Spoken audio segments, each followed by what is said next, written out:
નમસ્કાર મિત્રો, સુપ્રભાતમ. અમારી આલેટ નેચર ટીવી યુટ્યુબ ચેનલ ઉપર આપ સૌનું હાર્દિક સ્વાગત છે. મિત્રો, ચોમાસાની અંદર વનવગડાની અંદર આડે વગડે ઉગી નીકળતી એક વનસ્પતિ વિશે આજે આપણે પરિચય મેળવવાનો છે. મિત્રો, આ ધરા ઉપર કુદરતે આપણને ઘણું બધું આપ્યું છે, પરંતુ પ્રશ્ન એવો છે કે આપણે એની જરૂરિયાત નથી ને આપણે એ જાણતા નથી. જરૂરિયાત હોય કે ન હોય, પણ કુદરતે જે આપ્યું છે એને ખરેખર જાણવું જોઈએ.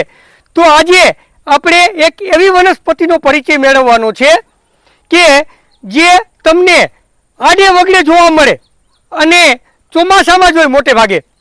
એના વિશે એવું કહેવાય છે કે ચામડીના રોગમાં ઉત્તમ એનું કામ.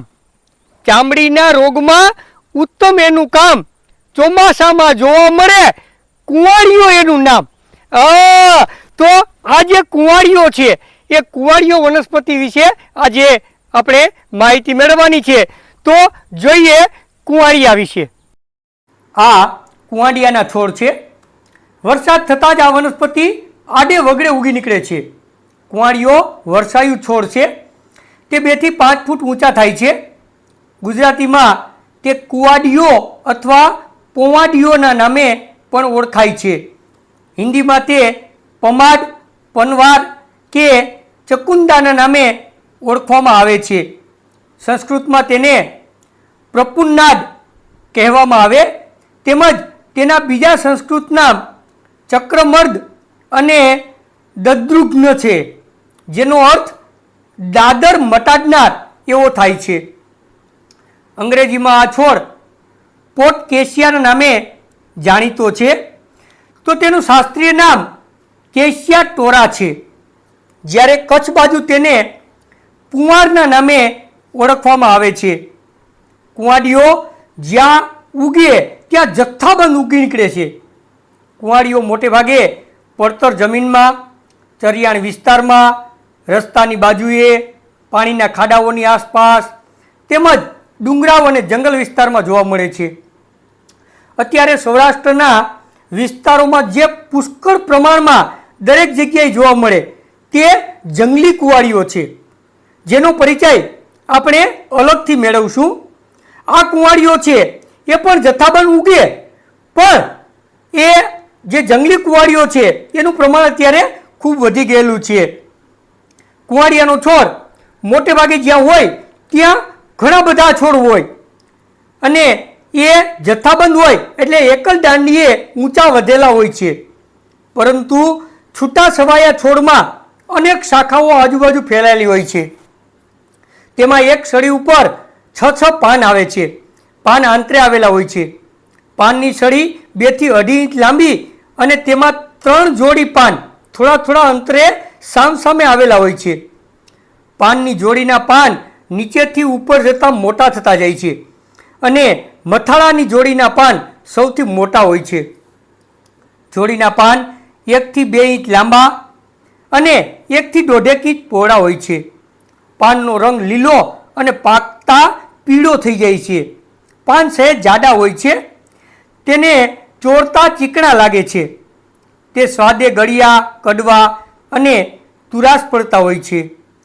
તેમાંથી અણગમતી તીવ્ર ગંધ આવે છે. ફૂલ પત્રકોણમાંથી નીકળેલી સળી ઉપર 1 થી 2 જોવા મળે છે. ફૂલ પીળા રંગના, ચળકતા અને આછેરી અણગમતી ગંધવાળા હોય છે. ફળ શીંગ રૂપે આવે છે. આ શીંગ લાંબી અને એક બાજુ વળેલી સર્પની જીભ જેવી હોય તેને ઘણા સર્પ શીંગ કહે છે. પ્રથમ લીલા રંગની અને પાકતા ખાખી રંગની થઈ જાય છે. આ શીંગ 4 થી 8 ઇંચ લાંબી હોય છે, જેમાં 10 થી 25 બીજ હોય છે. બીજ ચળકતા ને લીસા, છેડે અણીદાર અને બીજા છેડે ખાંચવાળા કઠણ તેમજ પહેલા લીલા રંગના અને પાકતા કાળાશ પડતા રંગના થઈ જાય છે. લેગ્યુમિનોસી વર્ગની આ વનસ્પતિ તેની ઉગ્ર વાસ અને જથ્થાબંધ ઉગવા સાથે ઉપયોગી પણ એટલી જ છે. કુંવાડિયાના ઔષધિ ગુણની જો વાત કરવામાં આવે તો તે સ્વાદે થોડો મધુર, કડવો, તુરો, ખાટો, ખારો, વૃક્ષ, લઘુ અને ગ્રાહક છે.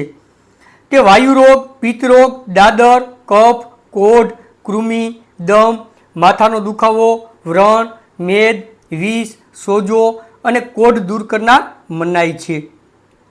ખાસ તો ચામડીના રોગોમાં એ ખૂબ જ ઉપયોગી છે. કુંવારિયાના ઔષધિ ઉપયોગની જો વાત કરવામાં આવે તો આપણે તેના ગુણમાં જોયું તેમ ચામડીના રોગોની તે ઉત્તમ દવા છે. કુંવારિયાના બીજ ખાટી છાશમાં વાટી દાદર ઉપર લેપ કરવાથી દાદર મટે છે. ચામડીના અન્ય રોગો ખસ, ખરજવું તેમજ કરોડિયામાં પણ આ પ્રયોગ કરવાથી ફાયદો થાય છે. એ જ રીતે જો બીજ ન મળે તો તેના મૂળને લીંબુના રસમાં વાટી દાદર, ખસ, ખરજવું વગેરે ચામડીના રોગો ઉપર લેપ કરવાથી આ રોગો દૂર થાય છે.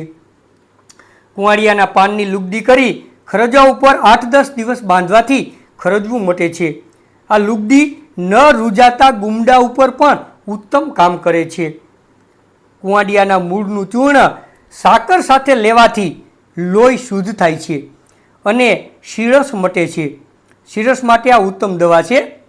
શીરસમાં મધ સાથે એને ચાટવું પણ જોઈએ.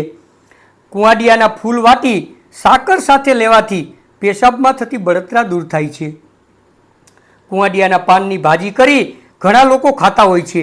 આ ભાજી ખાવાથી ઉધરસ, શ્વાસ અને કફરોગ મટે છે તેમજ કોઢ દૂર થાય છે. કુંવાડિયાના બીજ કાંજીમાં વાટી કપાળે લેપ કરવાથી આધાશીશી મટે છે. કુંવાડિયાના પાનનો રસ છાશમાં નાખી ઢોરને પાવાથી ઢોરને પડતા કરમ એટલે કે કૃમિ મટે છે. વાછરડા તાજા માજા થાય છે. કુંવાડિયાના મૂળનું ચૂર્ણ ઘીમાં કાઢવી આપવાથી રક્તપિત્ત મટે છે તેમજ પાનની ભાજી લાંબો સમય ખાવાથી પણ રક્તપિત્ત દૂર થાય છે. કુંવાડિયાના પાનનો ઉકાળો કરી પીવાથી સોજા ઉતરે છે. કુંવાડિયાના પાનની લુગદી કરી ગાંઠ ઉપર બાંધવાથી ગમે તેવી ગાંઠ હોય એ ફૂટી અને દૂર થાય છે. આમ કુંવાડિયો ખૂબ જ ઉપયોગી છે, પરંતુ આ છોડ ઉગ્ર વાસ ધરાવતો હોય લોકો તેનાથી દૂર રહે છે. આ છોડ ઉગ્ર ગંધ અને થોડો વિશલ છે. તેના બીજનું સેવન કરવાથી દાદર, ખરજ, કોઢ, માથાના ગુમડા, અરુચિ, તાવ, ઉધરસ, દમ વગેરે રોગો મટે છે, પરંતુ તેનો ઉપયોગ વેદની સલાહ મુજબ જ કરવો અને હંમેશા પ્રમાણસર કરવો જોઈએ. તો મિત્રો, આજે આપણે કુંવાડિયા વિશે માહિતી મેળવી અને કુંવાડિયાની અંદર આપણે મેં તમને અગાઉ કીધું એમ 2 જાત જોવા મળે. એક જાત છે એ આ છે, બરાબર, અને એની શીંગો મોટી થાય, લાંબી હોય, બરાબર, અને બીજી જે જાત છે એ જંગલી કુંવાડિયો એટલે કે ચીમેડ કહેવાય. એમાં ને આમાં ફરક એટલો કે આના પાન છે એ મોટે ભાગે 3ની જોડીમાં હોય, જ્યારે જંગલી કુંવાડિયાની અંદર એ પાન છે એ 5ની જોડીમાં પણ હોય, 4ની જોડીમાં પણ હોય, એમ અલગ અલગ હોય છે.